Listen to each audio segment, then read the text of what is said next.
अतिसौम्याति रौद्रा वै नतास्तस्यै नमो नमः।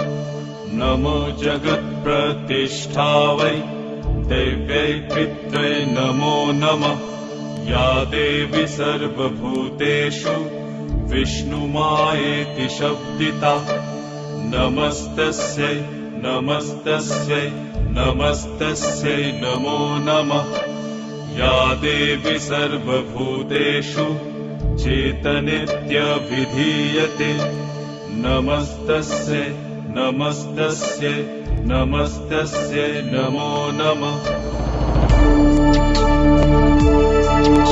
या देवी सर्वभूतेषु तुष्टिरूपेण संस्थिता नमस्तस्यै नमस्तस्यै नमस्तस्यै नमो नमः।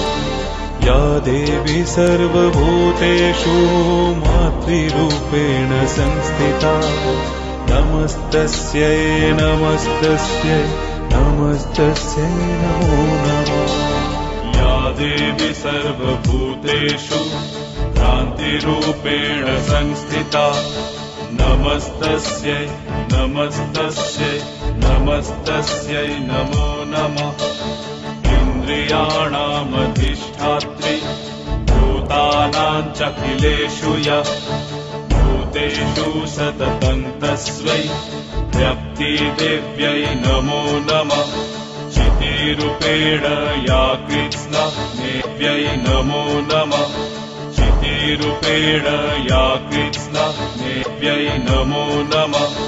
चितिरूपेण या कृत्स्ना नेताव्याप्य स्थिता जगत् नमस्तस्यै।